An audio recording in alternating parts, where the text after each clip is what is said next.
So good morning అండి. ఇవాళ ఒక కొత్త టాపిక్ ఏంటి అదంటే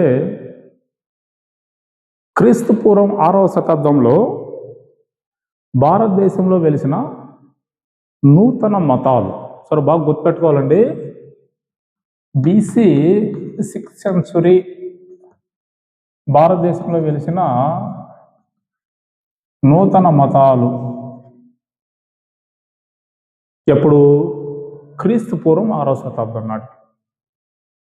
మనకు పోటీ పరీక్షల దృష్ట్యా మన ఎగ్జామినేషన్ పాయింట్ ఆఫ్ వ్యూలో ఈ 6వ శతాబ్దంలో వెలిసిన నూతన మతాలు పుట్టుక రావడానికి ప్రధాన కారణాలు ఏంటి? ఇది నెంబర్ 1. పోనీ భారతదేశంలోనే ఉన్నాయా? ఇదే ప్రాంతానికి ఇదే కాలానికి భారతదేశంతో పాటు మరి ప్రపంచంలో ఇంకెక్కడైనా నూతన మతాలు పుట్టుకొచ్చాయా అంటే ఎస్, ఉన్నాయండి. నెంబర్ 1 గ్రీకు దేశంలో అండి.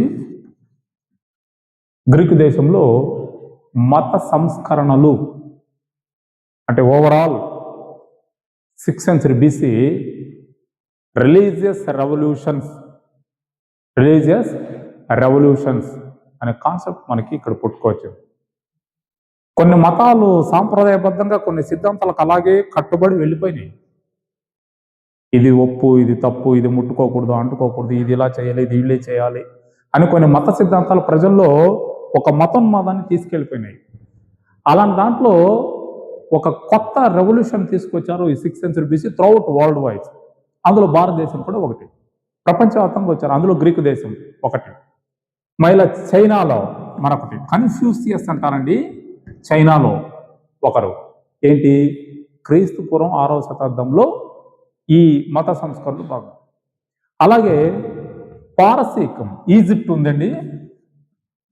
ఈజిప్టు, పారసీకం, ఈ 4 ప్రాంతాల్లో భారతదేశంలో జరిగిన మత సంస్కరణ కాలికి ఇక్కడ కూడా నూతన మత సంస్కరణలు పుట్టుకొచ్చినాయి. వాళ్ళలో ఏమాత్రం తీసుకొని భారతదేశం కూడా.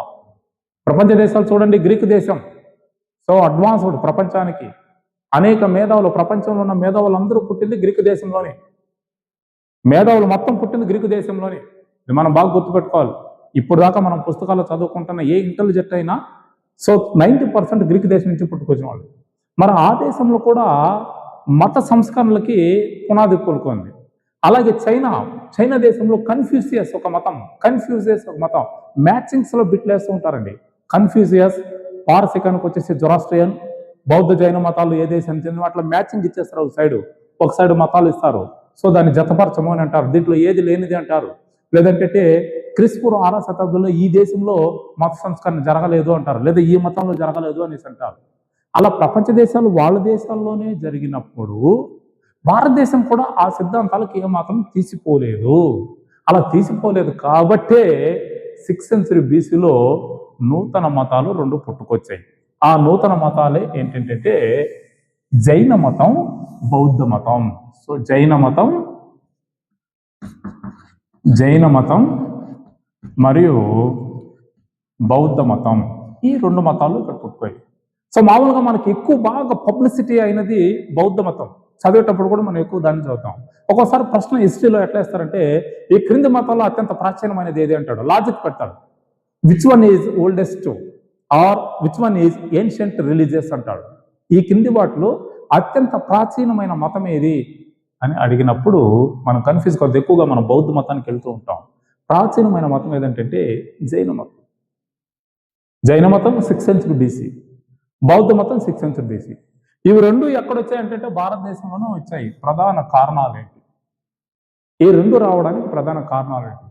ఎందుకోసం వచ్చాయి? ఇందుకు వీళ్ళు ఏ వర్గానికి చెందిన వాళ్ళు అంటే వీళ్ళిద్దరూ, ఈ జైన మత స్థాపకులు ఇద్దరు క్షత్రియ వర్గానికి చెందిన వాళ్ళండి. క్షత్రియ వర్గానికి చెందిన వాళ్ళు. ఇది వెరీ ఇంపార్టెంట్ అండి. వీళ్ళిద్దరూ క్షత్రియ వర్గానికి చెందిన వాళ్ళు. మరి భారతదేశంలో జైన బౌద్ధ మతాలు రావడానికి ప్రధానమైన కారణాలు ఏంటి? మనకు పోటీ పరీక్షల దృష్ట్యా ఒకసారి చూద్దాం. ప్రధానమైన కారణాలు ఏంటి? ఒకటి, జైన బౌద్ధ మతాలు పుట్టుక రావడానికి ప్రధానమైన కారణాలు ఏంటి? సో నెంబర్ 1, ఈ రెండు మతాలు ఒకే సిద్ధాంతాన్ని అనుసరించాయి. ఈ రెండు మతాలు ఒకే విధానాన్ని అనుసరించాయి. కాకపోతే మనకి ఇంకా డెప్త్గా పోటీ పరీక్షల్లో జైన మతానికి బౌద్ధ మతానికి మధ్య వ్యత్యాసం ఏంటి అని అడుగుతారు. ఇది వెరీ ఇంపార్టెంట్ క్వశ్చన్, చాలాసార్లు అడిగారు పోటీ పరీక్షల్లో. మనం దీన్ని గుర్తుపెట్టుకోనండి. గౌతమ బుద్ధుడు వచ్చాడు, పుట్టాడు, చనిపోయాడు, వాళ్ళ భార్య, వాళ్ళ పిల్లలు, ఆ ప్రశ్నలు రానే రావు. ఇప్పుడు ఈ రెండింటి మధ్య డిఫరెన్స్ ఏంటి? బౌద్ధ మతం జైన మతం మధ్య డిఫరెన్స్ ఏంటి? ఇవి రెండు పుట్టుకు రావడానికి కారణాలు ఏంటి? ఈ లాజిక్ని మనం పసిగట్టాలన్నమాట. సో అప్పుడే మనకి ఒక కాన్సెప్ట్ మీద బిట్ ఎలా వచ్చినా మనం అవలీలుగా చేయగలుగుతాం. ఇవి రెండు పుట్టడానికి కారణాలు ఏంటంటే, నెంబర్ 1, బ్రాహ్మణ ఆధిక్యత. బ్రాహ్మణ ఆధిక్యత ఇది నెంబర్ 1, ఫస్ట్ పాయింట్. ఆనాటికి ఎట్లా? వర్ణ వ్యవస్థ ప్రకారం భారతదేశంలో 4 కులాలు. వర్ణ వ్యవస్థ ప్రకారం భారతదేశంలో 4 కులాలు: బ్రాహ్మణ, క్షత్రియ, వైశ్య, శూద్ర. బ్రాహ్మణులు యజ్ఞాలు, యాగాలు, పూజలు, పునస్కారాలు, ఇదే వాళ్ళ డ్యూటీ. వేరే ఇంకేం కాన్సెప్ట్ లేదు. క్షత్రియ రాజధర్మం, వైశ్య వ్యవసాయం, శూద్రులు సేవలు. ఎవరికి?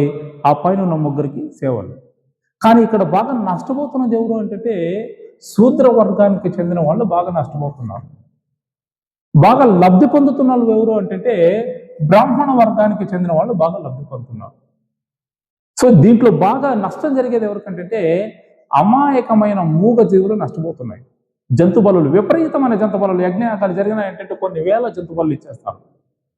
వాళ్ళు అదే ఖండించింది వాళ్ళిద్దరూ, జైన బౌద్ధ మతాలు. జంతు బలులు కావాలని ఎక్కడైనా దేవుడు అడిగాడా? చూడండి, ఆ ట్రెడిషన్ ఇప్పుడు కూడా వస్తుంది మనకి. జంతు బలులు ఇవ్వని దేవుడు ఎక్కడైనా అడిగాడా? ఎందుకు ఆ ముసుగులో మీరు ఎందుకు వెళ్ళిపోతున్నారు? ఒకసారి మేల్కోండి అని చెప్పి మనుషుల్లో ఒక కొత్త మార్పును తీసుకురావడానికి స్టార్ట్ చేశారు జైన బౌద్ధ మతాలు. సో అందుకని బ్రాహ్మణ ఆధిక్యత ఒకటి.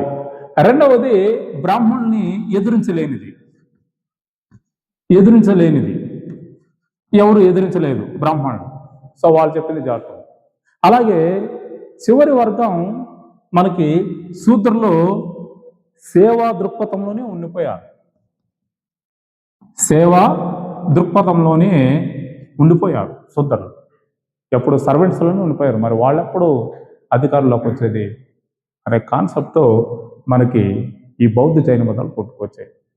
అలాగే మిగతా కులాల వాళ్ళకి సమాజంలో గుర్తింపు లేకపోవడం, వారు చేసే వృత్తులు బట్టి వాళ్ళ యొక్క గుర్తింపుని కేటాయించడం, దాంట్లో అన్ని రంగాల్లోనూ బ్రాహ్మణుల ఆధిక్యత చూపించడం, మిగతా వర్గాల వాళ్ళకి కనీస స్థానాన్ని కల్పించకపోవడం, ఈ అంశాలన్నీ బాగా కనిపిస్తూ ఉంటాయి. ఇప్పుడు జంతువులు అవి అడగవు కదా, తీసుకుపోయి నరికేస్తూ ఉంటాం. ఈడ్చుకోపోయి అది రాదు అని అరుచుకుంటూ ఉంటుంది. ఒకసారి అది చూస్తే ఇబ్బంది అనిపిస్తూ ఉంటుంది. అది ఓని అరుస్తూ ఉంటే వేసి వెనకాల ముందరకు తోసుకోపోయి చక్మని వేసేస్తారు. అయిపోయిందని దేవుడికి మళ్ళీ కోసి వీళ్ళే తినేస్తారు. వేసేదేమో దేవునికి, తినేదేమో మనమేను. సో ఈ మూఢనమ్మకాలను పారదోలడానికి బౌద్ధ జైన మతాలు అసలు ఎవరు అడిగారండి? యజ్ఞయాగాలు ఎందుకు చేయాలి? ఆ జంతు బలులు ఎందుకు ఇవ్వాలి? అవేమైనా అడుగుతాయి పాపం జంతువులు. మరి నిన్ను ఇవ్వచ్చు కదా, మనిషిని ఇవ్వచ్చు కదా అంటే మనిషి ఒప్పుకోడు కదా. మనిషి ఒకవేళ జంతు బలు మనిషిని వేసేసినాం అనుకో, ఎవరు తినేవాళ్ళు ఎవరో ప్రశ్నార్థం కదా. సో అలాంటిదండి బౌద్ధ జైన మతాల్లో ఇవి రెండు పుట్టుకొచ్చాయి. ఈ అంశాలతో ఎదిరించారు. అందుకోసమే భారతదేశంలో ఈ నూతన మతాలు పుట్టుకొచ్చాయి. సో ఇందాక మనం చెప్పుకున్నట్టు బ్రాహ్మణ ఆధిక్యత కానీ, ఇతర మతాల వాళ్ళకి సౌకర్యం లేకపోవడం కానీ, అలాగే సేవా దృక్పథంలో అణగారిన వర్గాలు ఉండిపోవడం కానీ, వాళ్ళు కూడా అధికారం లేకపోవడం కానీ, అలాగే సమాజంలో ఉన్న మూఢనమ్మకాలు, ఈ యజ్ఞాలు, యాగాలు, తాయతులు, ఇవి సో ఈ కర్మ, అహింస, హింసా మార్గాలు, వీటినన్నిటి నుంచి మనుషుల్ని ఒక నాగరిక జీవనంలోకి తీసుకొచ్చడానికి వచ్చిన కొత్త మతాలే బౌద్ధ జైన మతాలు. అందులో ముందుగా వచ్చిన మతం ఏదంటే జైన మతం, తర్వాత వచ్చిన మతం ఏదంటే బౌద్ధ మతం. ఈ రెండు మతాలు ఒకే సిద్ధాంతాన్ని అనుసరించినాయంటే కొన్ని విధానాల్లో బౌద్ధ జైన మతానికి చాలా వ్యత్యాసం ఉంది.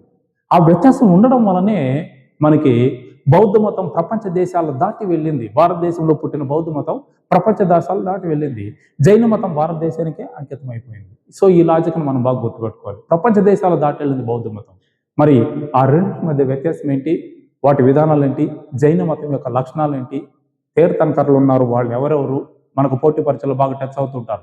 తీర్థంకర్లు ఉన్నారు, వాళ్ళు ఎవరెవరు, జైన మతాన్ని పోషించిన రాజులు ఎవరు, వాళ్ళ యొక్క ప్రత్యేకత ఏంటి, ఇప్పటికి జైన మతం ఉందా లేదా, ఒకవేళ తీర్థంకర్లు ఉంటే ఆ తీర్థంకర్ల యొక్క ప్రధాన విధి ఏంటి, వాళ్ళ సింబల్స్ ఏంటి, వాళ్ళ సిద్ధాంతాలు ఏంటి అన్నది నెక్స్ట్ క్లాస్లో మీ ముందుకు వస్తా.